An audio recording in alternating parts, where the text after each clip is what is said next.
18 अध्याय, और इस 18 अध्याय की इस 4 आयत में एक शब्द जो यहां पर यूहन्ना सुन रहा, और यहां पर कहता है कि फिर मैंने स्वर्ग से किसी का शब्द सुना कि हे मेरे लोगों, उसमें से निकल आओ कि तुम उसके पापों में भागी ना हो और उसकी विपत्तियों में से कोई तुम पर आ ना पड़े। यहां पर यूहन्ना जो प्रकाशित वाक्य की इस किताब में हम 18 अध्याय उसकी 4 आयत पढ़ी है, और यहां कहता है कि हे मेरे लोगों, उसमें से निकलाओ कि उसके पापों के तुम भागी ना हो। इस बात को जानिए कि परमेश्वर किन लोगों को कह रहा है कि उनमें से निकलाओ, हे मेरे लोगों। हमारा भी एक स्वभाव था, मैं जिस धर्म से आता हूं वो एक ईसाई धर्म है, और ईसाई धर्म में हम लोग जिस तरीके से क्रिसमस, ईस्टर, ये तमाम चीजें मनाते थे, हालांकि परमेश्वर से कोई संबंध नहीं है, पर एक चाह थी कि क्रिसमस है, एक ईस्टर है, पर उस जीवित परमेश्वर के साथ संबंध नहीं है तो कोई मायने नहीं था। इस बात को मेरे जीवन में होने के लिए परमेश्वर 2011 और 10 में परमेश्वर ने बातचीत की, जब मैंने इन चीजों से छुटकारा पाया। और इस वचन को जब मैं पढ़ा कि परमेश्वर किन बातों को बोल रहा है कि तुम, हे मेरे लोगों, तुम उधर से निकलाओ, और कहता है कि उनके पापी में भाग ना हो और उसकी विपत्तियों में से कोई तुम पर आ ना पड़े।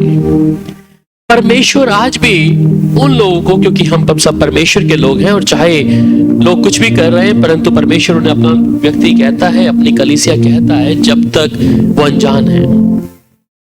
इसलिए परमेश्वर आज कह रहे हैं कि तुम उधर से निकलाओ, जो ये तमाम रीति रिवाज, ये ट्रेडिशन, रिचुअल्स, ये तमाम जो लोग आज लेके चल रहे हैं, कहीं ना कहीं संसार की शक्ति ने उनके मनों को क्या करके रख दिया है, कब्जा कर लिया है, और वो निकलना नहीं चाहते। परंतु परमेश्वर की विपत्तियां वहां पर उनके डलने के लिए बहुत एकदम चरम सीमा पे पहुंची हुई है। अभी हम देख रहे हैं कोरोना को फिर से, मैं 2 हफ्ते पहले ही प्रचार में कहा भी था कि विपत्ति तैयार है, उसके साथ और भी शुरू हो जाएंगी। और आप देख रहे हैं अमेरिका, ब्रिटेन, ब्राजील और ये चाइना की स्थिति कैसी गंभीर होती है। और अभी फिलहाल मोदी ने कुछ चीजें लागू कर दी हैं। आगे वाला समय मेरे लिए और आपके लिए कैसा होगा? इसलिए लोग जब ये सोचते होंगे कि सब शांति है, वचन कहता है कि अचानक उनके ऊपर विपत्ति आ जाएगी।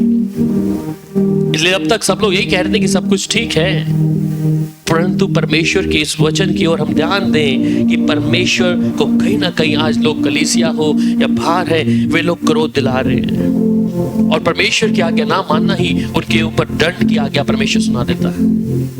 परमेश्वर यहां पर कहता है कि हे मेरे लोगों, उनमें से निकलाओ। किन में से? जिस प्रकार मुझे निकाला है उस धर्म की आत्मा से, उन लोगों के लिए भी है, परंतु वो अपनी उन चीजों को छोड़ना नहीं चाहते।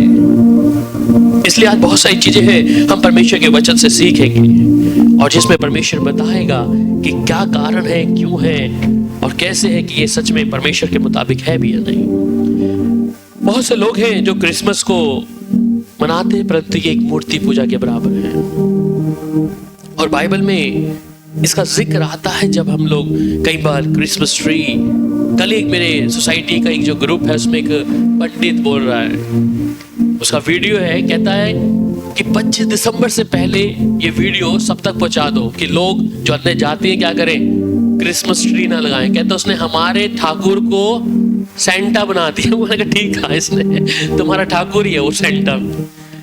कहते लोग हमारे ठाकुर जी को सेंटा बना दिया है। ठीक है, तो इसका मतलब अभी तक जो क्रिश्चियंस लोग हैं उनको समझ नहीं आ रही है बात को कि है कौन, अन्य जाति का व्यक्ति बोल रहा है, पंडित है।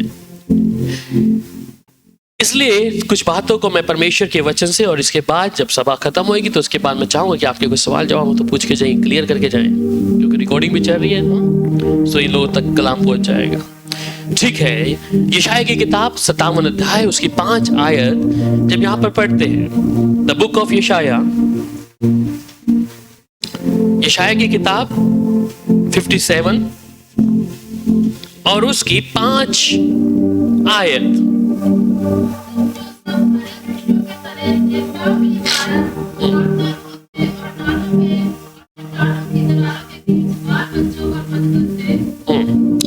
यहाँ पे एक शब्द आता है कि तुम जो हरे वृक्षों के तले देवताओं के कारण कामुत्तर होते हो। हम अक्सर घरों में क्रिसमस ट्री लगाते हैं, आज चाहे ईसाई है या ईसाई नहीं है, परंतु बाइबल में इसका जिक्र बहुत अच्छे तरीके से दिया गया है। और यहां पर कहते हैं तुम जो सब हरे वृक्षों के तले देवताओं के कारण कामुत्तर होते हो।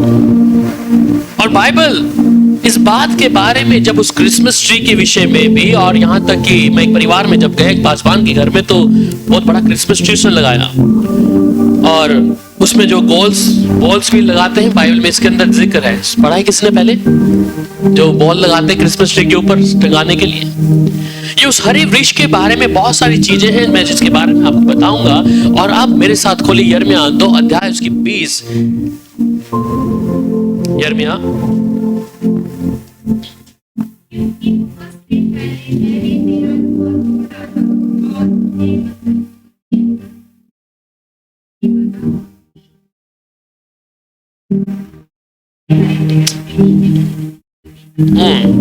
क्या कहते हैं, क्योंकि बहुत समय पहले मैंने तेरा जुआ तोड़ डाला और तेरे बंधन खोल दिए, परंतु तूने कहा मैं सेवा ना करूंगी, और सब ऊंचे ऊंचे टीलों पर और सब हरे पेड़ों के नीचे तू व्यभिचारिणी का सा काम करती रही। इसका मतलब सुनेगा, मैंने इससे पहले एक आयत पढ़ी, उसमें लिखा कि हरे पेड़, यहां पे एक शब्द आ रहा है हरे पेड़, और उसके नीचे कहता है तू व्यभिचारिणी ठहरी। आपको मालूम है व्यभिचार किसके बराबर है? ऐसे मूर्ति पूजा। यहां पर ये उसी विषय में बात कर रहा है कि उन हरे वृक्षों के कारण तू व्यभिचारिणी ठहरी। पर बाइबल में जिसका मैंने जिक्र अभी आपके सामने किया, वेरी इंपॉर्टेंट है उसको, जब यिर्मयाह 10 अध्याय और उसकी 1 से लेकर 5-10 तक हम लोग पढ़ेंगे। यिर्मयाह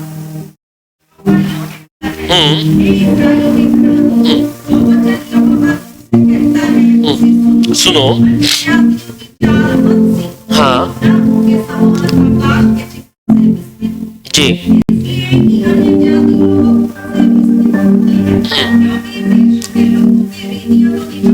जी,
एक बात कह रहा है कि हे यहोवा यूं कहता है कि हे इज़राइल की घराने, जो वचन यहोवा तुमसे कहता है उसे सुनो। अन्य जातियों के को चाल मत सीखो, न उनके समान आकाश के चिन्हों से विस्मित हो, इसलिए कि अन्य जाति लोग उनसे विस्मित होते हैं। क्योंकि देश के लोगों की रीतियां निकम्मी और मूर्त, तो वन है किसी में काटा हुआ काठ है जिससे कारीगर और वसूली से बनाए जाते हैं। लोग उसको सोने और चांदी सजाते हैं, हथौड़े से कील ठोक ठोक कर दृढ़ करते हैं, वे हिलडुल नहीं सकते, और विखरदार ताड़ के पेड़ के समान गोल बनाई जाती हैं पर बोल नहीं सकती। उन्हें उठाए फिरना पड़ता है क्योंकि चल नहीं सकती, उनसे मत डरो। दूसरे आयत में जब वो कहता है कि अन्य जातियों की सी चाल, और आज जब मसीह को हम दूसरे लोगों के साथ तुलना करते हैं, जिस प्रकार अपनी जातियों के तमाम चीजें हैं, उसी प्रकार आज मसीह यीशु की तुलना वे लोग उसके मुताबिक करना शुरू करते हैं। मतलब वो जिस धर्म और जाति से आते हैं उसी की तुलना यीशु के साथ भी करना आरंभ कर देते हैं। यीशु जो एक परमेश्वर है जिस पर हम यकीन करते हैं, और ये पाक पवित्र परमेश्वर है जिसको आज उस स्वर्ग के परमेश्वर की तुलना संसार की चीजों के साथ में उसके तमाम और रिवाजों के समान करना आरंभ कर दिया। परंतु फिर भी परमेश्वर उनको एक ही बात कहता है कि मैं अपनी जो महिमा है वो मैं किसी को नहीं दूंगा।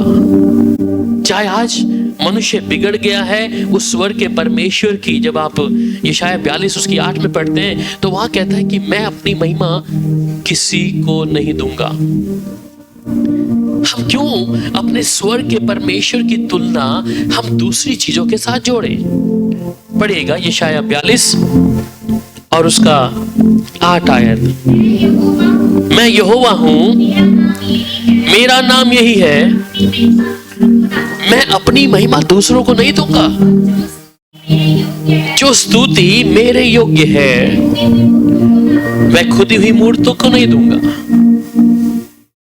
वो अपनी महिमा किसी चीज को नहीं दे सकता, वो अपने आप को दूसरे के साथ कंपेयर नहीं कर सकता। परंतु आज मनुष्य का जीवन देखे, वो परमेश्वर की सच्चाई को जानना नहीं चाहता। वो प्रभु के इस वचन को अपने तरीके से, अपने ही रीति रिवाजों से लेके चल रहा है। हम क्यों ना उस परमेश्वर को कई बार हम लोग क्रोध दिलाते हैं चीजों में। क्या परमेश्वर खुश होगा? क्या उसे चाहिए? जो चीजें बाइबल में है ही नहीं, लोग उसे क्या कर रहे हैं? अपनी समझ का सहारा लेके उन तमाम चीजों के साथ क्या कर रहे हैं? जोड़ रहे हैं।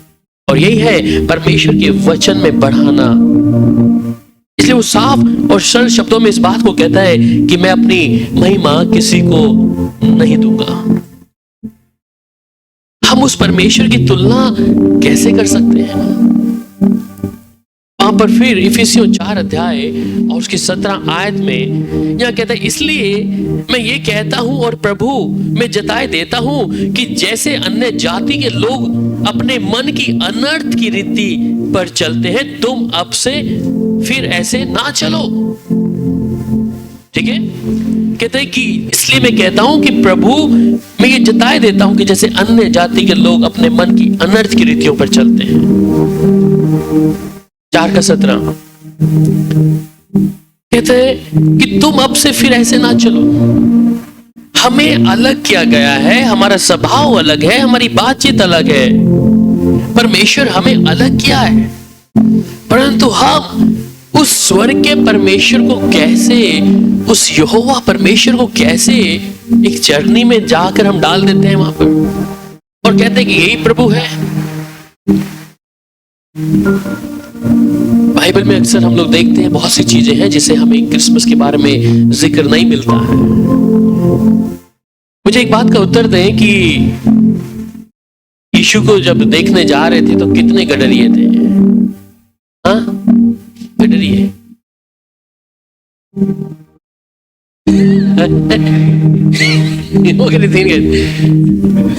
मजूसी कितने थे? चलिए ढूंढिए कहां पे लिखा है, कहां पे सुना आपने? 3 है?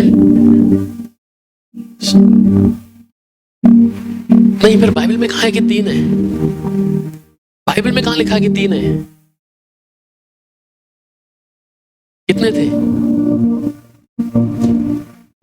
हम लोग तो कहते हैं कि वो 3 मजूसी तारा लेकर देखकर चल रहे हैं। देखिए बाइबल में साफ लिखा है कि वहां पर कई, मतलब कि मत्ती की इंजील पढ़िएगा मेरे साथ, मत्ती की इंजील 2 अध्याय और उसकी 1 आयत।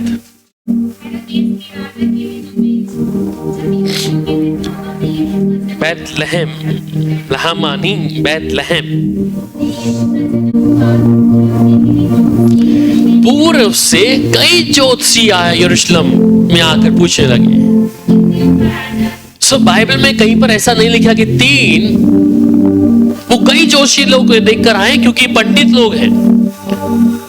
ये लोग हेरोदेस तक वो बातों को पहुंचा रहे थे कि हमें ये सुसमाचार मिला है, पर वहां पर ये नहीं है कि 3 जिसे हम लोग कहीं पिक्चर पे देखते हैं और तारे को देखते हैं। आपको मालूम है इन दिनों में नवंबर और दिसंबर में इजराइल में सबसे ज्यादा ठंड है, और हम रात के समय के तारे को क्लियर देखते हैं मौसम को। आज तो वैसे ही बहुत ज्यादा फॉग है, देखते हैं। और फिर दूसरी बात कि हेरोदेस एक घोषणा करवाता है उस समय कि वो क्या करे, अपने नाम को क्या करे, नाम लिखाई के लिए भेजा था। और फिर ये लोग मरियम और यूसुफ क्या करते हैं, कब निकलते हैं, रात को निकल जाते हैं। इतनी ठंड में कोई व्यक्ति घर से कैसे निकलेगा। फिर दूसरी बात वहां पे आती है, और यहां पर जब स्वर्गदूत जिब्राइल आता है, किसके पास, मरियम के पास में आता है। कितने समय में बच्चा पैदा होता है, हाँ 9 मंथ्स। बाइबल क्या कहती है कि जिब्राइल जब मरियम के पास आया तो कौन से महीने में आया था मालूम है, 6ठे महीने में आया। 6ठे महीने से लेके तो अब तक 4 महीने में बच्चा हो सकता है क्या, 6 हो गए, 6 हो जाएंगे, 6 हो जाएंगे। तो इस बारे में पढ़िएगा मेरे साथ, लिखा है वहां पे लूका 1:26 में कि जब जिब्राइल आया है वहां पर वो 6ठे महीने में आया है।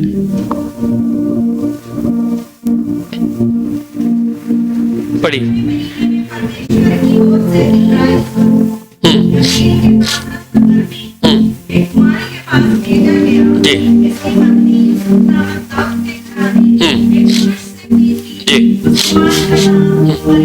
जी। सो अगर जिब्राइल अगर 6ठे महीने में आया तो जब वो पवित्र आत्मा का जो के द्वारा यीशु मसीह उसके घर में आए तो हो सकता है अगला महीना भी रहा होगा, 7वें महीने में। अभी तो बातचीत ही करी है, हो सकता है 10 दिन बाद भी हो सकता है, 15-20 दिन भी हो सकता है। एक बच्चे को जन्म लेने के लिए उसका 9 महीने का एक प्रोसीजर है। और शुरुआत में ही जब आदम और हवा के उधर ये वाटिका में थे तब परमेश्वर ने कह दिया था कि जो औरत 9 महीने का क्या करेगी, पीड़ा को सहना पड़ेगा। ठीक है, उस पीड़ा को सहकर तब एक बच्चे को जन्म देगी। पर जिब्राइल जब ये 6वें महीने में आ रहा है, अगर हम 7वां महीना भी लगा ले कि चलो 7वें महीने में, तब भी वो 9 महीने नहीं बनते। अगर दिसंबर में हम लोग 25 में आते हैं। पर लोग परमेश्वर के उस वचन को, जो वचन नहीं है, अपनी बातों को घुमा फिरा कर लेके आते हैं। फिर एक शब्द मैं कई बार सुनता हूं, बाइबल में नहीं है, जो मुझे लोग कहते हैं कि उस समय जब यीशु का जन्म था तो जो शेपर्ड थे, गडरिये थे, क्या कर रहे थे। हाँ जी, दिखाओ कहां पे लिखा है, हाँ दिखाइए। कितने लोग सहमत है कि हाथ सेक रहे थे। खोलिए, गूगल खोल लीजिए, मिल जाए तो। हाथ सेक रहे थे, कहां पे सुना आपने, किसने बताया आप लोगों को। हाँ जी, है भैया, ऐसा नहीं है ना। वो हाथ नहीं सेक रहे, वो क्या कर रहे थे, पहरा दे रहे थे। इतनी ठंड में इजराइल में कोई अपनी उन भेड़ों को पहरा देगा।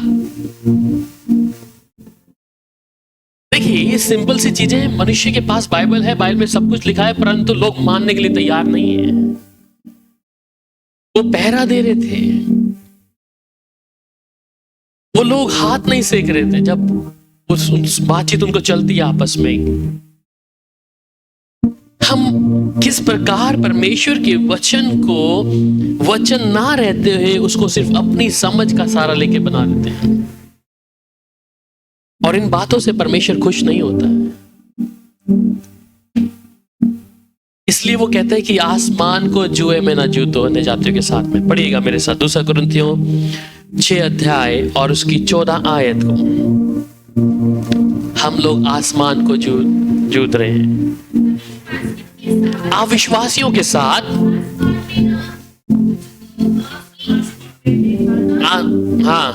असमान उनके समान, मतलब कि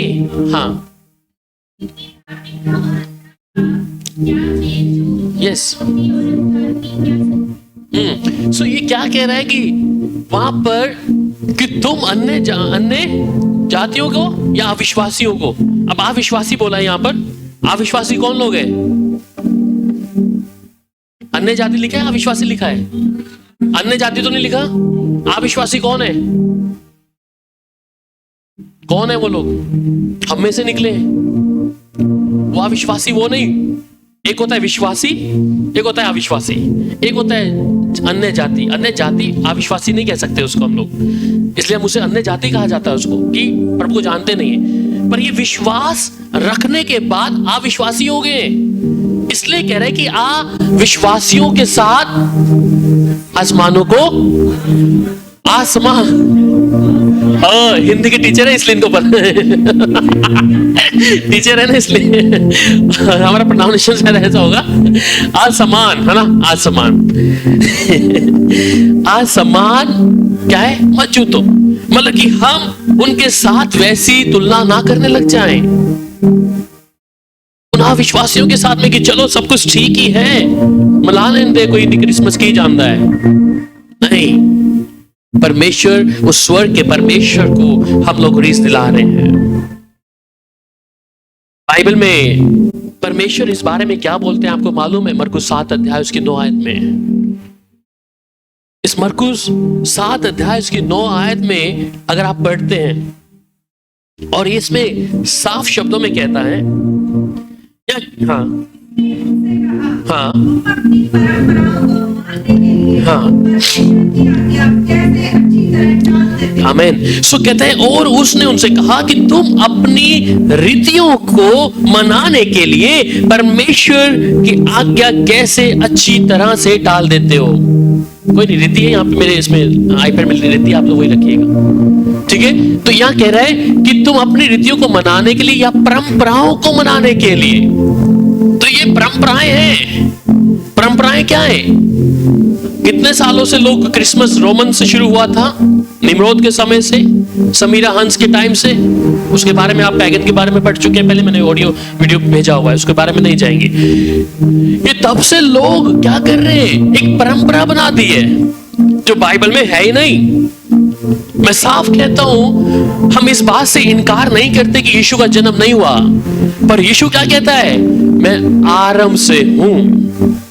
आप यूहन्ना 1:1 पढ़ते हैं, वहां कहता है आदि में, और हाँ आगे, वचन देहधारी होकर क्या हुआ फिर? यस, तो वो आरंभ से है और वो देहधारी होकर आया है संसार में। लोग इस बात को सोचते हैं कि यीशु मसीह शायद 2000 साल पहले ही आया है, उससे पहले यीशु मसीह है ही नहीं। बाइबल में कई जिक्र हमें साफ और सरल शब्दों में मिल जाते हैं। जब उत्पत्ति 1:26 में पढ़ते हैं, वहां पर भी परमेश्वर कहते हैं कि आओ हम मनुष्य को अपने स्वरूप और समानता पे बनाए। पर मनुष्य क्या कर रहा है? इतने बड़े स्वर्ग परमेश्वर की तुलना, स्वर्ग के राजाओं के राजा परमेश्वर की तुलना किससे कर रहा है? अविश्वासियों के साथ कंपेयर कर रहा है कि चलो ये लोग कर रहे हैं तो हमारे साथ जाने में क्या है, हम भी बना लेते हैं। हम कहीं ना कहीं परमेश्वर को रीस दिला रहे हैं। यहां पर हम परमेश्वर के वचन को कहीं ना कहीं तोड़ रहे हैं। वहां पर जो अल्फा और ओमेगा है, इसलिए वहां पर क्या कहता है? प्रकाशित वाक्य 1 अध्याय और उसकी 8 आयत में कहता है कि अल्फा और ओमेगा मैं हूं। इसका मतलब है कि आदि और अंत परमेश्वर है। और जिस परमेश्वर का जन्म होता है, मैं सोचता हूं वो परमेश्वर नहीं है। हमारा यीशु देहधारी हुआ, वो देहधारी हो के वचन क्या हो गया है? मेरे और आपके बीच में आने के लिए उसे वैसा बनना पड़ा। पर हम जब उस यीशु को चढ़नी में रख देते हैं कि ये चढ़नी में पैदा हो गया यीशु मसीह, जी नहीं, वो अल्फा और ओमेगा है। वो आया मनुष्य के रूप में मेरे और आपके बीच में कि मैं और आप उस यीशु पर यकीन लाए। यीशु का मकसद क्या था कि यीशु को हम लोग जाने। यीशु का मकसद क्या था कि यीशु के साथ हम चले। उस पाप में जो मनुष्य था, इसलिए जहां बार बार वहां पर मिलाप वाले तंबू में या वाचा के संदूक के पास, याजक के पास भेंट चढ़ा चढ़ाकर, वो भेड़ बकरी पलोठा दे देकर वो अपने पापों की क्षमा के लिए लोग क्या कर रहे थे कि हमारे पाप क्षमा हो जाए, इसलिए शारीरिक तौर की उस माफी के लिए बलि चढ़ाई जा रही थी। पर परमेश्वर की योजना इस समय यीशु को तो देहधारी होकर आना पड़ा, इसलिए कि मैं और आप उस पाप से, जिस प्रकार नूह के समय वो जल परले हुआ, उस समान परमेश्वर की योजना अब ये नहीं थी कि मनुष्य को नाश कर दूं। हम कहां लेकर बैठ गए उस परमेश्वर को कि हाँ अभी यीशु चरनी में पैदा हुआ है। यीशु अभी वहां पर नहीं है। जितने लोग आज चाहे क्रिसमस मना रहे हैं, यीशु वहां पर नहीं है। ये परंपराएं, इसलिए वो कहता है कि उसने कहा तुम अपनी रीतियों को मनाने के लिए, अपनी परंपराओं को मनाने के लिए परमेश्वर की आज्ञा को कैसे टाल देते हो। अगर ये आज्ञा परमेश्वर वहां पे देके जाता कि हाँ मेरे जाने के बाद तुम इस पर्व को मनाते रहना, मेरे जन्मदिन को मनाते रहना, तो हम उसके साथ एग्री होते। या बाइबल में कोई भी प्रेरित, कोई भी डिसाइपल, अपोस्टल्स अगर इस बात को कहते हैं कि हमने यीशु के जन्म को मनाया है, तो जो इतने 3 स्वर को देखने वाला पौलुस, 14 पत्रियां लिखने वाला पौलुस कहीं ना कहीं लिख देता कि मुझे यीशु का जन्म मनाना है, और मना रहे होते वहां पर। हम लोग किस परमेश्वर की तुलना, इतने बड़े स्वर के परमेश्वर की तुलना क्या कर रहे हैं? अपने यीशु के साथ कर रहे हैं, जो पवित्र है, जो राजाओं का राजा है। मैं क्यों उस परमेश्वर की तुलना उस अन्य जातियों के समान कर दूं? वो देहधारी होके आया है, इसलिए वो फिर आमोस की 5 अध्याय और उसकी 21 आयत में क्या कह रहा है? आमोस, मैं तुम्हारे पर्वों से बैर रखता हूं, मैं उन्हें निकम्मा जानता हूं, और मैं तुम्हारी महासभाओं से प्रसन्न नहीं हूं। सुन लिया आपने क्या कह रहा है? क्या कह रहे हैं? फिर से पढ़िए। मैं तुम्हारे पर्वों से बैर रखता हूं, उन्हें क्या जानता हूं? मैं निकम्मा।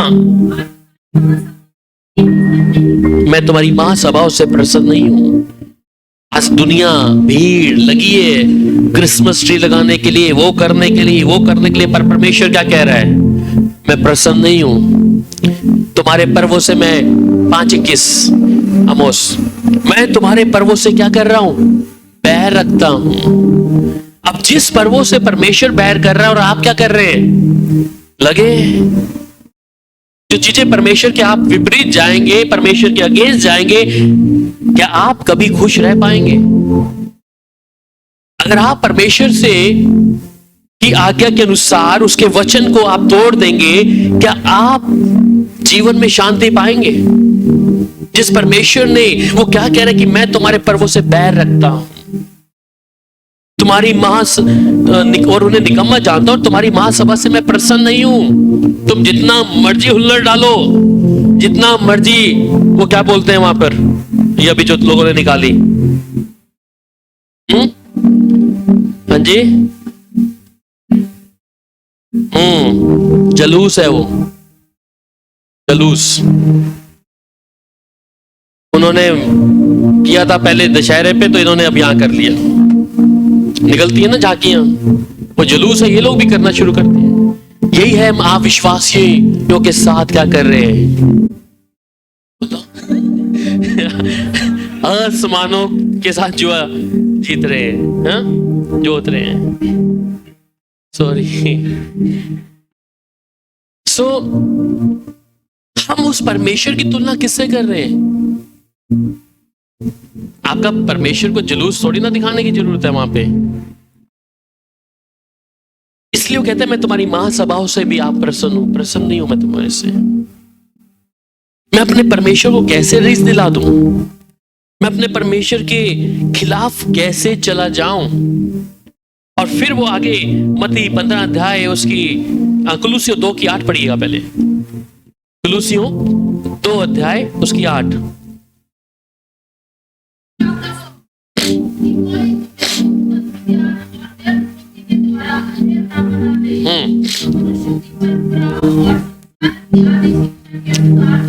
हाँ, आमीन। सुन लीजिए अभी बात को, लिखते जाइए रेफरेंस। चौकस रहो कि कोई तुम्हें उस तत्व ज्ञान और व्यर्थ धोखे के द्वारा आहेर ना कर ले, जो मनुष्य के परंपराओं के अनुसार की आदि शिक्षा के अनुसार है, पर मसीह के अनुसार नहीं है। इसलिए तुम्हें चौकस रहने की आवश्यकता है। ये वो तत्व ज्ञान है जिसे लोग आज क्रिसमस के तौर पर मना रहे हैं, जो वचन के अनुसार है। नहीं कहता कोई तुम्हें आहेर ना बना ले। अभी कल एक हमारी बहन का फोन आया, वो बोला, उसने बोल दिया बहन ने कि पास्टर को आया, बोला कि हम लोग क्रिसमस मना रहे, कुछ पैसा इकट्ठा करना है। वो कहते पास्टर जी जब वचन में तो मैं क्रिसमस के लिए पैसे क्यों दूं? कहते चलो मनाते नहीं हो, पैसा वैसे तो दे दो, कुछ हेल्प खाने को नहीं। कहते मैंने मना कर दिया उसको साफ, हम नहीं देते इस चीज के लिए, हम सहमति भी नहीं जताते। मैं प्रभु की तारीफ हूं, नहीं मनाते। कहता पैसा तो दे दो, हम लोग खाना पीना कर लेंगे लोगों का। उसने बोला नहीं दूंगी इस चीज के लिए भी। इसलिए वो कहता है कोई तुम्हें आहेर ना बना ले। इसलिए हम जब प्रभु के साथ चल रहे हैं, इसलिए हमें चौकस रहने की आवश्यकता है। हमें वो परंपराएं जो इधर यहां पे लिखी बाइबल में, कहता है कि तत्व ज्ञान और व्यर्थ धोखे के द्वारा आहेर ना कर ले, जो मनुष्य के परंपराएं मत और संसार की आदि शिक्षा के अनुसार तो है, पर मसीह के अनुसार नहीं है। ये प्रभु के अनुसार नहीं है। क्योंकि लोगों को सेलिब्रेशन चाहिए, क्योंकि मैं उस धर्म की आत्मा से निकला हूं। हमें मालूम है हमारे घर में 24 की नाइट को हम लोग शैंपियन खोला करते थे। मैं स्पेशल एक बड़ा केक का, वाइन का केक का ऑर्डर लेके, इतना हजारों रुपए का केक लेके घर में रखते थे हम लोग, जिसे वाइन के अंदर ही सारा वो केक बनता भी ऐसे ही है, उसमें सारा ड्राई फ्रूट्स रात को भिगो के फिर बनाया जाता था। परमेश्वर उस गंदगी से हमें निकाला है। मैं उसे गंदगी बोलता हूं। 24 की रात को शैंपेन की बोतल खुल रही है, केक खा रहे हैं, वो भी वाइन वाला। जब परमेश्वर ने आंखें खोली, मैं प्रभु मुझे माफ कर इस चीज के लिए जो अब तक करता आया। मेरे लिए तेरा जन्मदिन हर दिन है प्रभु, जो हर दिन मैं मना सकता हूं। जिस चीजों के साथ परमेश्वर सहमति नहीं जता रहा, वो कहता है ये मसीह के अनुसार नहीं है। लोग जानते हैं, ऐसा नहीं कि परमेश्वर के दास जानते नहीं, उन्हें मालूम है, परंतु एक व्यक्ति को खुश करने के लिए। इसलिए मैंने कहा ना, मैं कई पास्टरों को जो भी इन दिनों में मैंने बोला भी, जो मेरे को जानते हैं, अभी शाम को एक मीटिंग में बुलाया। मैं कहा प्रचार के लिए मेरे को देना, तब मैं आऊंगा। उसे पता है कि आएगा तो क्या करके जाएगा। वो मुझे नहीं देगा, मुझे मालूम है, पर मैं उठूंगा। कहने का मतलब वचन जानने के बाद भी लोग उसको छोड़ना नहीं चाहते। हमें परमेश्वर के साथ चलना है। जिस बातों से मेरा परमेश्वर सहमति नहीं जताता, तो मैं कैसे सहमति जताऊं? और वहां पर जब आप मत्ती की इंजील 15 अध्याय और उसकी 6 आयत पढ़ते हैं, वो कहता है तो वह अपने पिता का आदर ना करे,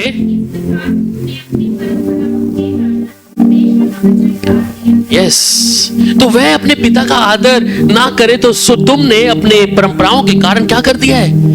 परमेश्वर के वचन को टाल दिया है। ये परमेश्वर का वचन जिस पे हम मानते हैं, अगर हम इन चीजों के साथ सहमति जताते हैं, तो हम परमेश्वर के वचन को हल्का जान रहे हैं। हम परमेश्वर के वचन को हल्का जाना है कि हाँ परमेश्वर कुछ है ही नहीं। हम सोचते हैं कि हम शायद यीशु के जन्म को मनाकर हम परमेश्वर को खुश कर रहे हैं। ये 100% लोगों का निर्णय यही है कि हम शायद बहुत चीजों को कर रहे हैं। ये परमेश्वर के लिए क्या सा समर्पण है मुझे नहीं मालूम। इस दिन तो लोग ज्यादा आयशी करते हैं, ज्यादा शराब दारू बियर सब कुछ चलेगा, उनका पार्टी होगी। वो परमेश्वर को खुश कर रहे हैं या खुद का एक उनको मौका मिल गया है कि वो आनंद उठा सकें। क्योंकि उन्हें मालूम है हमारे, इसलिए हमेशा ऐसा यही कहते हैं कि हमारे तो 2 ही त्योहार हैं जी, बस एक ही जिसमें हम थोड़ा ऐश फरमाते हैं, क्योंकि जब ईस्टर आएगा तो उसमें तो हमें फिर एक दिन के लिए कुछ करना नहीं पड़ेगा, उसमें तो यीशु की मौत को हम याद रखते हैं। इसलिए उस चीज को चाह रखते हैं जिस प्रकार किसी व्यक्ति को एक कमरे में रख दो इतने समय तक और वो चाह रखता है कि चलो हमारे लिए कुछ आजादी मिल गई, इस दिन हम सब कुछ कर लें। और ऐसा ईसाई लोग करते हैं, क्योंकि वैसे तो उनको डर के साथ में वचन जब सुनना पड़ेगा, हैकल में आना पड़ेगा, वो कहेंगे अरे ऐसा करें। और आज के दिन वो दारू भी पियेंगे, सब कुछ करें। जैसे मैं एक ईसाई था, हम भी लोग पीते थे, कोई बुरा नहीं मानता, उनका मतलब इनका त्योहार है। पर बाइबल क्या कहती है, ये परमेश्वर क्या कहता है? मैं इसलिए जब हम पिछले हफ्ते, एक हफ्ते प्रार्थना में मैं इतने पास्टरों को देख रहा था, प्रभु ये लोग सब क्रिसमस, चाहे इनके पास दुनिया का ज्ञान रखा हुआ है, वचन का भंडार रखा हुआ है, पर जिसने भी क्रिसमस मनाया मेरी लाइन से कट गया। जिनको मैंने सोचा कि ये सही है, प्रभु के साथ चलने वाले लोग हैं, पर जब क्रिसमस देखा, वचन कहता है जो क्या करता है, थोड़े में विश्वास योग्य नहीं है। जिसने एक आगे अगर तोड़ दी है तो सब में शून्य हो गया है। हम कई पासवानों को सुनते हैं, पर जब उनको ये देखते हैं कि ये भी क्रिसमस मना रहे हैं, तो हम कहीं ना कहीं उनका सहमति जताते हैं कि ये लो, चाहे वो दुनिया का ज्ञान क्यों ना रखें, आपको बहुत अच्छी बातें या पूरे चिन्ह चमत्कार क्यों ना दिखा दें, पर जब बात आती है परमेश्वर के वचन को मानने के लिए, और जब वो इस चीज को वचन के साथ में तोल देते हैं, तब उनका जो किया हुआ सारा शून्य हो जाता है। उसी प्रकार जब यीशु के चेले थे, यीशु के चेलों ने कहा कि प्रभु आपके नाम से बहुत सारी दुष्ट आत्माएं निकलती हैं, रोगी चंगे हो जाते हैं, परंतु परमेश्वर उनको कहता है, यीशु मसीह, कि तेरा नाम जीवन की पुस्तिका में है क्या नहीं, इससे आनंदित हो। हम जो प्रचार सुनते हैं, वो लोग क्रिसमस मना रहे हैं, ऐसे भाषण देख के मुझे दुख होता है। हम 3 दिन मीटिंग में मैं रोया उस दिन, परसों रात को, प्रभु इनको देख के, जो लोग प्रभु के वचन को जानते थे और वो ऐसी हरकत कर रहे थे, दया आ रही थी। प्रभु लोग दुआ की रात के जब ऋतिक हफ्ते होते कि प्रभु इनकी जुबान से खुदावन प्रभु तेरा वचन आए। जब एक मनुष्य को ये दुख हो सकता है, हम मेरे जैसे व्यक्ति को, कि प्रभु तेरे वचन को वचन ना रहते हुए अपनी परंपराओं में लेके आ गए, तो परमेश्वर का दिल कैसा दुखता होगा? परमेश्वर कैसा सोचता होगा कि ये लोग सिर्फ अपनी परंपराओं को मना रहे हैं और वहां पर सिर्फ कुछ नहीं है, सिर्फ वो लोग सेलिब्रेशन है और कुछ नहीं है। इन दिनों में जहां हम आखिरी क्षण में जी रहे हैं, लोगों को किस विषय का जो प्रचार करना है, वो प्रचार लोगों तक पहुंच ही नहीं रहा। लोगों को क्या तैयारी करनी है? स्वर्ग में जाने के लिए, परमेश्वर के पुत्र यीशु की आमद उस स्वर्ग में से उतरकर उस बादलों पे आने के लिए हम वहां की तैयारी कर नहीं रहे, परंतु चढ़नी में ढूंढ रहे यीशु को। हम आनंद हर दिन क्यों नहीं मनाते प्रभु के साथ में? जो प्रभु का व्यक्ति है, उद्धार पाया व्यक्ति, उसका जीवन में आनंद हमेशा है, चाहे दुख तकलीफ हर दिन किसी ना किसी व्यक्ति के जीवन में, परंतु अगर यीशु उसके जीवन में, तो आनंद मनाएगा वो हर दिन। हम फिर भी आनंद मनाते हैं कि मेरा परमेश्वर हमारे साथ में है, मेरा यीशु मेरे लिए सब कुछ है। पर लोगों ने परमेश्वर की इस वचन को वचन न रहकर अपनी बातों को डाल दिया है, इसलिए स्वर्ग का परमेश्वर उनसे आनंदित नहीं होगा। इसलिए परमेश्वर रोमियो की किताब और उसका 2 अध्याय और उसकी 8 आयत में क्या कह रहा है? वहां कहता है,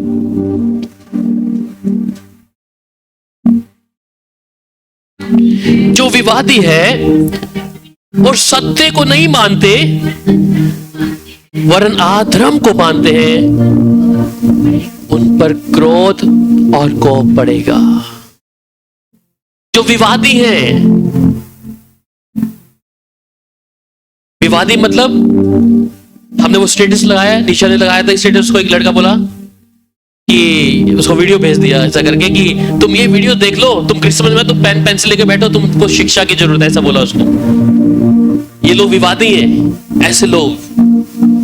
वो सोचेगा तुम क्रिसमस नहीं मनाते, अरे इतना बड़ा पाप कर रहे हो तुम लोग यीशु के, मतलब उनका एक ही तरीका होता है, मैं जानता हूं, वो कहते हैं कि तुम शायद यीशु के जन्म को नहीं मान रहे। हम इस बात से इनकार नहीं करते कि यीशु का जन्म नहीं हुआ, हम इस बात को मानते हैं कि यीशु देहधारी होकर मनुष्य के बीच में आया है, पर अब आ गया है तो हम उसको दोबारा से अभी फिर ईस्टर पे मारेंगे, सूली पे चढ़ा देंगे, फिर अक्टूबर आएगा, फिर जन्मदिन मनाएंगे। तो ये परंपरा कैसी है? अन्य जातियों के समान है क्या? नहीं, वो लोग भी तो ऐसे करते हैं।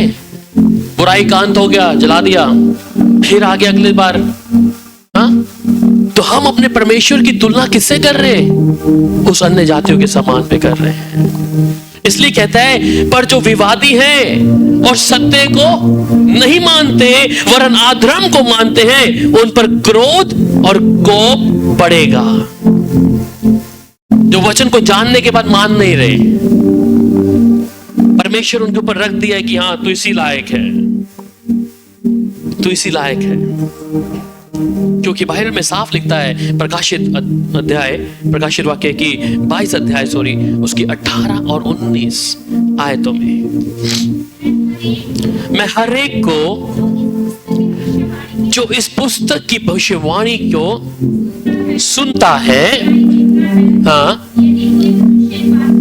यदि कोई मनुष्य इन बातों में से कुछ बढ़ाए तो परमेश्वर उन विपत्तियों को जो इस पुस्तक में लिखी हुई हैं उस पर बढ़ाएगा।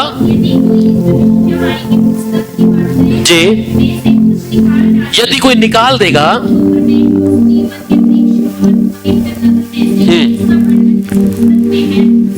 भाग निकाल देगा। अब यहां पर परमेश्वर साफ और कठिन शब्दों में नहीं, सरल शब्दों में कहा है कि मैं हर एक को जो इस पुस्तक की भविष्यवाणी की बातें सुनता है, हर एक, अगर मैं और आप आज सुन रहे हैं, या जिन लोगों ने इस वचन को पढ़ा है और सुनने के बाद वो मान नहीं रहे, मैं गवाही देता हूं कि यदि कोई मनुष्य इन बातों में कुछ बढ़ाए तो परमेश्वर उन विपत्तियों को जो इस पुस्तक में लिखी है उन पर बढ़ाएगा। तो मुझे एक चीज बताएं कि बाइबल में कहां पर लिखा है इस बारे में कि मुझे क्रिसमस मनाना है, जो आज पूरी दुनिया मना रही है? कहीं लिखा है? नहीं लिखा है। तो ये क्या कर दिया मैंने इसमें? परमेश्वर के वचन में बढ़ा दिया। और कहता है कि परमेश्वर उन विपत्तियों को जिस पुस्तक में लिखी उस पर बढ़ाएगा। अगर मैं ऐसा करता हूं, परमेश्वर का वचन पवित्र है और उसकी आत्मा के द्वारा लिखा गया है। मैं इस वचन में अगर अपनी बातों को डाल दूंगा और इसमें अपनी बातों को रख दूंगा, भैया ये ऐसे नहीं है, ऐसे है, तो वचन इस बात के बारे में साफ कह रहा है कि जो इसी बाइबल के अंदर जिसमें तुमने बढ़ाया है वो विपत्तियां आप बहुत अच्छे से जानते हैं, मिस्र पे डाली थी, इसलिए परमेश्वर की जगह पे बोलता है जो मिस्र पे मैंने विपत्तियां डाली मैं तुम पर नहीं आने दूंगा। पर अगर कोई इसके वचन के साथ खिलवाड़ करेगा तो कहता है इसी में जो लिखी हुई विपत्तियां हैं मैं उस व्यक्ति के ऊपर बढ़ा दूंगा। और फिर वो कहता है कि और यदि कोई इस भविष्यवाणी की पुस्तक की बातों में से कुछ निकाल डाले तो परमेश्वर उस जीवन के पेड़ और पवित्र नगर में से जिसकी चर्चा इस पुस्तक में है उसका भाग भी निकाल देगा। हर एक चीजों का निर्णय, क्योंकि हम परमेश्वर के वचन में कुछ मिला नहीं सकते, घटा नहीं सकते। ये परमेश्वर का वचन है। तो आज ये दुनिया जिसे आज लोग देखकर पर्व मना रही है और लोग कहते हैं अरे भैया आप हमें क्या सिखाएंगे, इतने बड़ी भीड़ हमारे चर्च में आती है, हम सब मान, तो आप ही गलत होंगे। पर मुझे बार बार याद आता है प्रभु का वचन कि वो थोड़े लोग होंगे, बुलाए हुए बहुत हैं पर चुने हुए लोग कम हैं। हम कई बार तुलना कर सकते हैं कि आपके पास इतने लोग थोड़े से ये वचन मानने वाले, वो इतने सारे लोग, गलत शिक्षा है क्या? सब पास्टर मना रहे हैं, आप क्यों नहीं मना रहे? मैं कहा मैं हर दिन मनाता हूं। जब एक पापी व्यक्ति को मैं परमेश्वर के सामने लेके आता हूं, जब वो तौबा करता है तो स्वर्ग का परमेश्वर का जन्म उसके दिल में हो रहा है, ये बेहतर है। इसलिए स्वर्ग आनंद करता है। स्वर्ग आनंद तब करता है जब एक पापी परमेश्वर को उद्धारकर्ता के रूप में स्वीकार करता है और प्रभु के वचन का चलता है, तब स्वर्ग आनंद करता है। इसलिए नहीं तो वो कहता है मैं तुम्हारी महासभाओं से तो मैं प्रसन्न नहीं हूं, तुम्हारी परंपराओं से मैं खुश नहीं हूं, मेरे सामने घृणित है। इसलिए जब मैं इस परमेश्वर के वचन को मानूं तो इसके साथ मैं चलूं। और सिर्फ जब लोग कहते हैं कि ये भविष्यवाणी की किताब कौन सी है, कौन सी है भविष्यवाणी की किताब? भविष्यवाणी की किताब कौन सी है? इस भविष्यवाणी की किताब में ना बढ़ाना ना घटाना, पूरी बाइबल है, पूरा वचन है। क्योंकि कई लोग इस बारे में बोलते हैं कि भाई ये तो प्रकाशित वाक्य में लिखा है, उसमें नहीं बढ़ाना और घटाना। परंतु पुराने नियम में साफ शब्दों में कहता है, पढ़िए मेरे साथ, वहां पर सबोदेशक की किताब 3 अध्याय उसकी 14 आयत और व्यवस्था विवरण 4 का 2, 12 का 32 और नीति वचन 30 का 6। तो पहले पढ़ लीजिए, सबोदेशक 3 अध्याय उसकी 14 आयत। सबोदेशक 3 का 14। सबोदेशक इक्लेक्टिस, हाँ, कि जो कुछ परमेश्वर करता है वह सदा स्थिर रहेगा, ना तो उसमें कुछ बढ़ाया जा सकता है ना घटाया जा सकता है। परमेश्वर ऐसा इसलिए करता है कि लोग उसका भय माने। अगर मैं इसमें बढ़ा दूं, अभी मैंने बात किया, ये प्रकाशित वाक्य में हम लोग पहले पढ़ा था, परंतु ये पुराने नियम में भी साफ शब्दों में कहता है कि इसमें ना तो कुछ बढ़ाया जा सकता है ना घटाया जा सकता है। और परमेश्वर इसलिए करता है कि लोग परमेश्वर का भय माने। और फिर वहीं पर व्यवस्था विवरण 4 अध्याय और उसकी 2 आयत, ड्यूटेरोनोमी चैप्टर 4 वर्स 2, जो आज्ञा मैं तुमको सुनाता हूं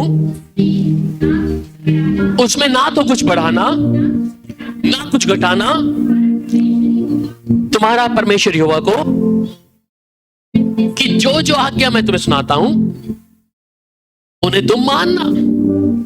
और पढ़ लीजिए 12 का 32, सेम ड्यूटेरोनोमी। क्योंकि लोग कहते हैं कि इस भविष्यवाणी की उस प्रकाशित वाक्य में लिखा है, परंतु पुराने नियम में साफ कह रहा है कि नहीं बढ़ाना नहीं घटाना। जितनी बातों की मैं तुमको आज्ञा देता हूं उसे चौकस होकर माना करना, उसमें ना तो कुछ बढ़ाना और ना उसमें कुछ घटाना। इसमें कुछ बढ़ा घटा नहीं सकते, परमेश्वर का वचन है। तो क्रिसमस कहां है बाइबल में? इधर है क्रिसमस। नीति वचन 30 अध्याय की 6 आयत को, ये मैं पुराने नियम के रेफरेंस आपको दिया है, हवाले की, आप पढ़िए इसको। जो लोग आपको कहते हैं कि प्रकाशित वाक्य में कहता है, उस किताब के लिए पुराने नियम में लिखा है सब चीजें। 30 का 6, 3। उसके वचन में कुछ मत बढ़ा, ऐसा ना हो कि वह तुझे डांटे और तू झूठा ठहरे। उसके वचन में कुछ मत बढ़ा ना घटा, कहीं ऐसा ना हो तुझे डांटे। हम क्यों परमेश्वर के वचन में फिर बढ़ा देते हैं? तो मेरी परंपराओं को, महासभाओं से मेरे खुश नहीं है परमेश्वर। हम जितना मर्जी जुलूस लगा लें, क्या स्वर्ग का परमेश्वर आनंदित होगा? क्योंकि वो अपने वचन से मोहब्बत करता है और वचन को मानने वाले लोगों से मोहब्बत करता है।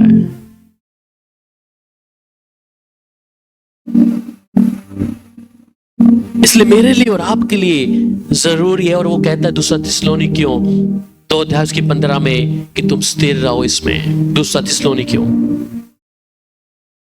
2 अध्याय की 15 आयत, वो कहता है तुम स्थिर रहो। इसलिए हे भाइयों, स्थिर रहो। जो जो बातें तुम ना चाहे वचन या पत्री के द्वारा हमसे सीखी है, उसे थामे रहो। तुम इसमें स्थिर रहो। पौलुस कहीं नहीं कहा कि तुम इस क्रिसमस को मनाते रहो, परंतु जो पत्री में लिखी हुई बातें, जो वचन में लिखी हुई बातें, कहता उसमें तुम स्थिर रहो। उस यीशु के साथ जाना है तो मुझे उसके वचन को मानना पड़ेगा। यीशु मसीह है कौन? कौन है यीशु मसीह? और आइए, यीशु मसीह कौन है? एक रेफरेंस में दे चुका हूं पहले, प्रकाशित वाक्य 1 अध्याय 8, और चीज देखते हैं कि यीशु मसीह है कौन।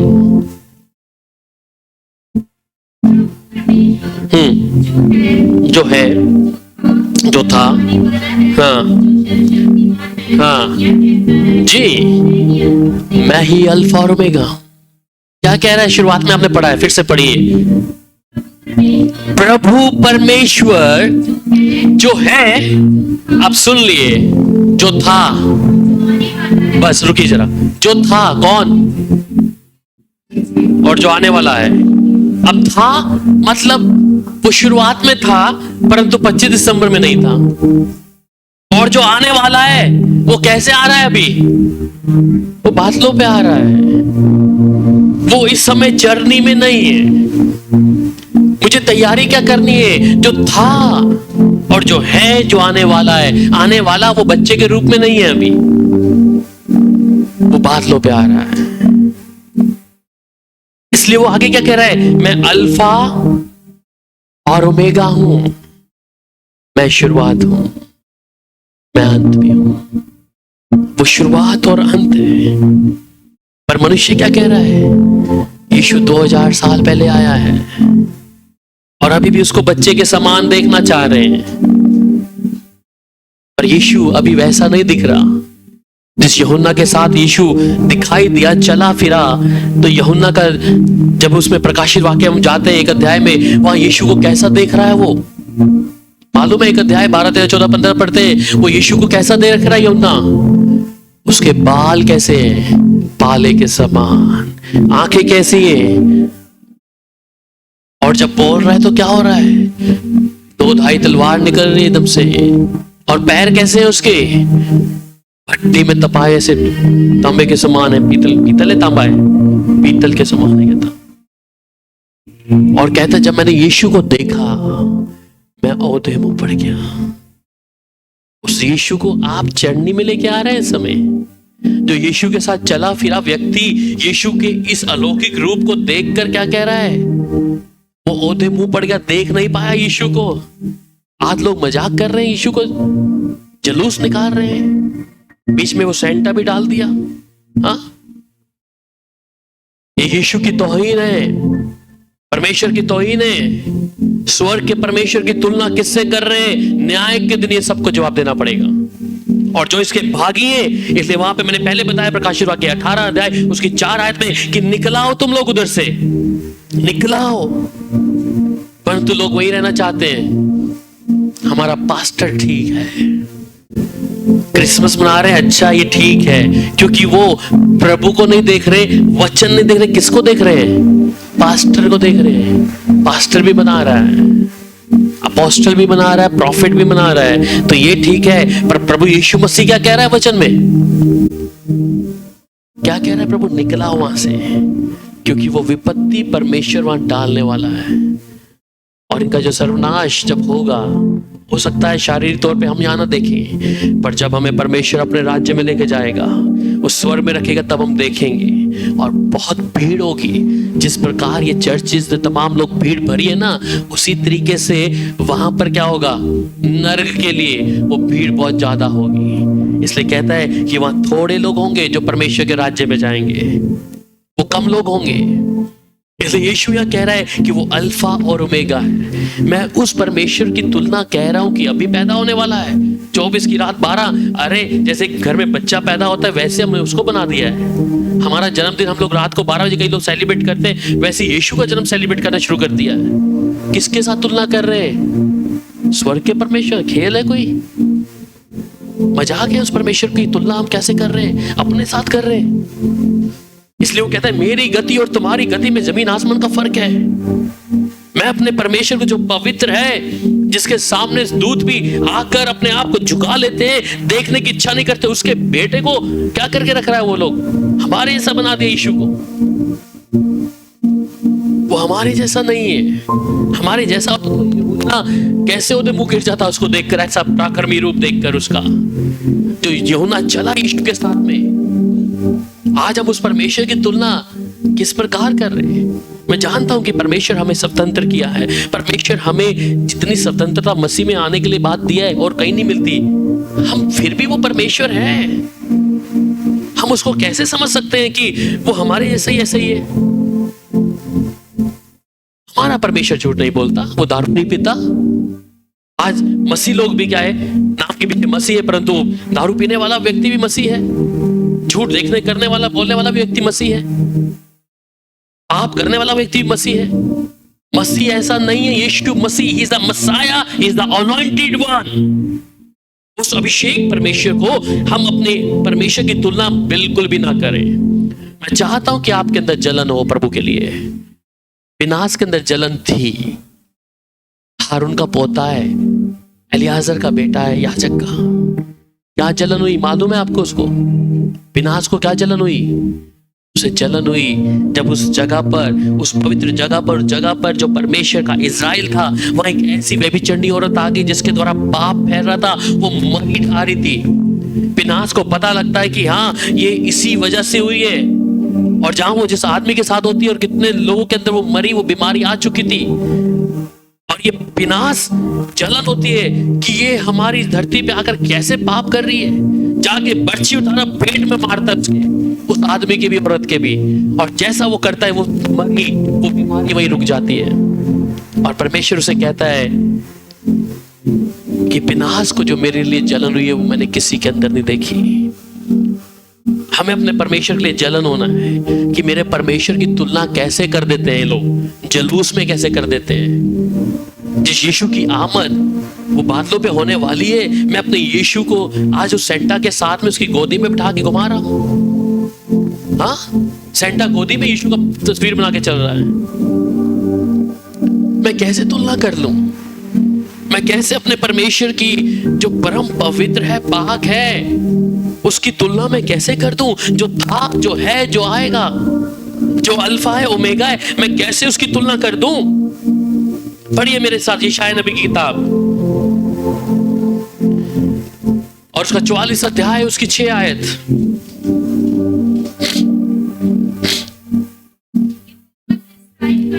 यहोवा जो इज़राइल का राजा है, अर्थात सेनाओं का यहोवा जो उसको छुड़ाने वाला है, वो ये कहता है, मैं सबसे पहले हूं और मैं अंत तक रहूंगा। मुझे छोड़ और कोई परमेश्वर है ही नहीं। मैं पहले से हूं, और जो चीज पहले से, उसका जन्म कहां से है? क्योंकि यहां पर सवाल उठेगा लोगों का कि भैया अगर परमेश्वर का जन्म है तो परमेश्वर को किसने बनाया है? तो यीशु का जन्म है तो परमेश्वर का जन्म बताओ। यीशु का जन्म हुआ है तो परमेश्वर का भी जन्म हुआ होगा, फिर उसको किसने बनाया है? मूर्ख लोग ये बातों को रखेंगे आगे। और ये ईसाई लोग भी पूछना है उनसे भी कि तुम यीशु का जन्म मना रहे हो तो परमेश्वर का जन्म कहां है भाई, बताओ। सिंपल। वो क्या कह रहा है? मैं सबसे पहला ही हूं और मैं अंत तक रहूंगा और मुझे छोड़ और कोई परमेश्वर नहीं है। जो परम परमेश्वर है, उसका जन्म कहां है? He's a creator। उसने खुद बनाया है हर चीज को जो शुरू है। एक व्यक्ति मुझे बोला, भैया परमेश्वर को तो किसने बनाया होगा? सवाल करते हैं लोग। जो क्या कह रहा है? पहला मैं ही हूं। फिर हमने चलो किसी ढूंढवा भी दिया, फिर तुम उसको पूछे इससे किसे बनाया है? व्यक्ति उलझ जाएगा। पर जो कह रहा है मैं स्वयं हूं, मैं पहला ही हूं, मैं ही अंत हूं, तो उस परमेश्वर का जन्म कैसे हो सकता है? इसलिए वो मनुष्य नहीं है। वो मनुष्य नहीं है, इंसान नहीं है।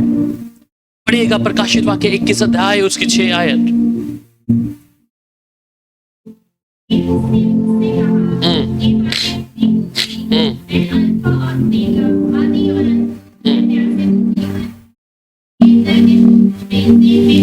आमीन। वो कहते फिर उसने मुझसे कहा, ये बातें पूरी हो गई, मैं अल्फा और ओमेगा हूं, आदि और अंत मैं ही हूं।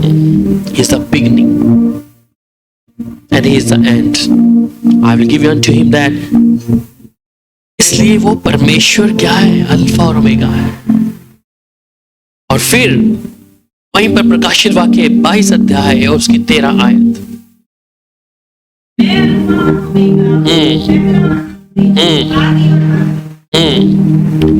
मैं क्यों रेफरेंस दे रहा हूं? समझने के लिए। आप फिर से कहता है कि मैं ही अल्फा और ओमेगा हूं। और फिर यशायाह 43 अध्याय उसकी 10 आयत।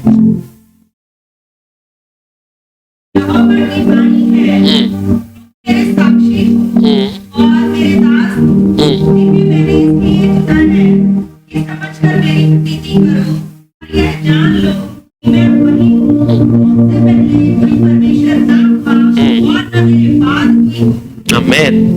कहते यहोवा की वाणी है कि तुम मेरे साक्षी हो और मेरे दास हो जिन्हें मैंने इसलिए चुना कि समझ कर मेरी प्रतीति करो और ये जान लो कि मैं वही हूं। मुझसे पहले कोई ईश्वर ना हुआ और ना मेरे बाद कोई होगा। हमारे परमेश्वर के अलावा और कोई है ही नहीं, कोई भी नहीं है। वही शुरू और वही अंत है, इसलिए वो हमारा परमेश्वर है, इसलिए वो हमारा खुदा है जिस पर हम विश्वास करते हैं, जिस पर हम भरोसा लेके चलते हैं। इसलिए जब वो मेरा परमेश्वर है, वही शुरुआत और अंत है, मैं उसका जन्म कैसे मनाऊं? मैं उसका जन्मदिन हर दिन मना सकता हूं, हर दिन प्रभु की हजूरी में बैठ सकता हूं, हर दिन परमेश्वर के साथ समय बिता सकता हूं। परंतु लोग जो आज पेंटिकोस्टल के बारे में बात करते हैं, मुझे याद आता है कि पेंटिकोस्टल है क्या? आपको मालूम है आप लोग किस डिनोमिनेशन से आप लोग जहां बैठे हैं? क्या कहते हैं अपने आप को? कोई पूछता है कि कौन सी डिनोमिनेशन से हैं आप लोग, क्या बोलोगे? मत कहिए पेंटिकोस्टल। पेंटिकोस्टल वाले क्रिसमस मना रहे हैं, जुलूस निकाल रहे हैं। आप कहिए हम ओल्ड पेंटिकोस्टल हैं। कोई मुझसे पूछे ओल्ड पेंटिकोस्टल, क्योंकि बाइबल में कोई भी पेंटिकोस्टल कलीसिया ने क्रिसमस नहीं मनाया। आज इतने लोग जो पेंटिकोस्टल बोलते हैं उनके अंदर भी ये चीज आ चुकी है, वो ही सबसे ज्यादा मना रहे हैं। आज कहते हैं ये मत पहनो, ये मत पहनो, ये मत पहनो, पर वो लोग ये भी कर रहे हैं। ऐसा है अधूरी शिक्षा, थोड़ा थोड़ा कि चलो थोड़ा ये मान लिया, थोड़ा ये मान लिया। इसलिए मैं मेरे से कोई पूछता है, मैं कहा ओल्ड पेंटिकोस्टल है। हम प्रभु के वचन के चलने वाले लोग हैं। मैंने कहा प्रभु के वचन के साथ निरंतर चलने वाले लोग। इसलिए जब हम प्रभु के साथ चल रहे हैं तो हमें उस वचन को मानना है, उस परमेश्वर के साथ में निरंतर जो परमेश्वर कहता है उसको मानते अपने जीवन को बसर करना। आपको मालूम है वहां पर यूहन्ना की पत्री में एक शब्द है, पढ़िएगा मेरे साथ, यूहन्ना 8 अध्याय, जहां पे वो कहता है कि मैं अब्राहम से पहले हूं। यूहन्ना 8 अध्याय उसका 56, 57 और 58। 8 अध्याय यूहन्ना।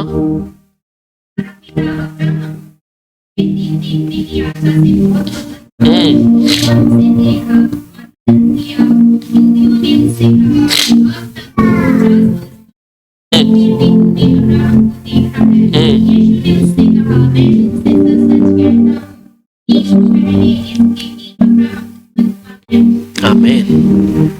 अब बताइए मुझे क्रिसमस मनाना है क्या नहीं? ये क्या कह रहा है? तुम्हारा पिता इब्राहिम मेरे दिन देखने की आशा से बहुत मगन था और उसने देखा और आनंद किया। अब उसने देखा, कैसे देखा? यीशु को इंतजार किया कि यीशु चढ़नी में पैदा होगा तब मैं देखूंगा, परंतु कैसे देखा उसने? आपको मालूम है ना कैसे देखा होगा? उसने कहा है, देखा ही उसने मेरे को। इब्राहिम ने यीशु को देखा है। कैसे? यीशु के साथ गया वो। आपको मालूम है जब लाजर उसकी गोद में, तो वहां पे तो बैठा है अब्राहम भी। तो कहता है यीशु क्या बोल रहा है? उसने मुझे देखा है। और फिर वो कह रहा है, यहूदियों ने उससे कहा अब तक तो तू 50 वर्ष का नहीं हुए, फिर भी तूने अब्राहम को देखा है? यीशु ने उनसे कहा, मैं तुमसे सच सच कहता हूं कि पहले इसके कि अब्राहम उत्पन्न हुआ मैं हूं। मैं हूं। इसलिए अब्राहम से पहले यीशु है। फिर भी समझ ले, हम यीशु को कहां जन्म पैदा कर रहे हैं? मैं कहता हूं कि अगर ये बात होती तो आज बाइबल में लिखा होता कि तुम उसके पर्व को, इस क्रिसमस को मनाओ। पर अब्राहम से पहले यीशु मसीह है, अल्फा ओमेगा वही है, जो था, जो आने वाला है, जो है। तो हम यीशु की तुलना कैसे कर दें उसके साथ में? यीशु के जन्म को हम कैसे मिला दें उन बातों के साथ जो संसार देखता है, जो अविश्वासी लोग देखते हैं? मैं अपने प्रभु की तुलना कैसे कर दूं? मैं अपने परमेश्वर की तुलना उसके साथ कदापि नहीं करूंगा। जब तक नहीं मालूम था, नहीं मालूम था। पर जब परमेश्वर ने इस चीज को रिवील किया, तब से 2010 से मैंने छोड़ा है, आज तक कभी नहीं, क्योंकि यीशु हमारे अंदर जीवित है हर दिन। वो हमारी उसकी देह को पहन के हम चलते हैं। वहां पे गलाती 3:27 में कहता है, जिन्होंने बपतिस्मा में मसीह की देह को पहना हुआ है, तो मसीह की देह को हम पहन के चल रहे हैं। इसलिए मेरे लिए बहुत जरूरी है, और आपके लिए भी, ये सबसे बड़ी चाल है शैतान की। ये धोखा वह लोगों को दे रहा है, जिससे लोग से परंपराओं में आ रहे हैं, परंतु सही मायने में परमेश्वर के वचन के साथ नहीं चल रहे। वो सिर्फ अपने रिचुअल्स और अपनी ये जो परंपराएं हैं, रीति हैं, इनके मुताबिक चलना है। और ये हमारे लिए पाप है जो यीशु का जन्मदिन मनाते हैं। संसारिक तौर पर पाप है, क्योंकि वचन में नहीं है, और जो वचन में नहीं है तो परमेश्वर कहता है कि मैं अपना क्रोध, अपना कोप उनके ऊपर उड़ेलूंगा। वहां पर वो कहता है यशायाह 9:6 में कि उसका नाम अद्भुत, अनंत काल का पिता है। अब यीशु चढ़नी में नहीं है। पढ़ लीजिए यशायाह 9 अध्याय और उसकी 6 आयत।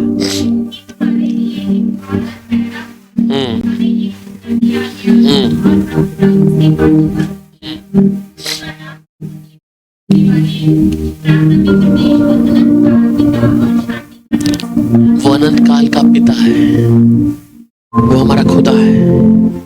वो थोड़े टाइम का नहीं, आज पैदा हुआ और कल फिर इन लोगों के दिमाग में भी नहीं आएगा क्रिसमस कहाँ है। इसलिए उसका नाम इमैनुअल रखा। इमैनुअल, वो यीशु हमारे साथ में है। वो हमारे साथ में हर दिन, वो हमारे साथ में है। परमेश्वर मुझे और आपको अपने घर में पैदा होने का सौभाग्य दिया है। जब हम प्रभु के वचन को मानते हैं, इफिसियों की पत्री 2 अध्याय उसकी 19 आयत में वो कहता है कि हम परमेश्वर के घराने के हो गए हैं। परमेश्वर के इफिसियों 2 का 19 पढ़िएगा।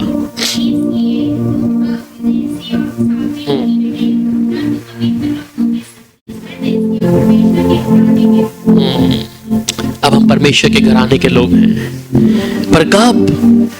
जब हम इन तमाम रीति रिवाजों से बाहर होंगे, जब हम प्रभु के वचन को मान रहे होंगे, प्रभु के एक एक वचन के साथ चल रहे होंगे, तब हम उसके घराने के लोग होंगे।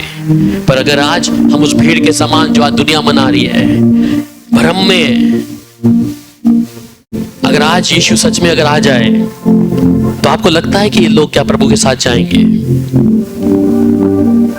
नहीं, क्योंकि ये चरनी में ढूंढ रहे होंगे।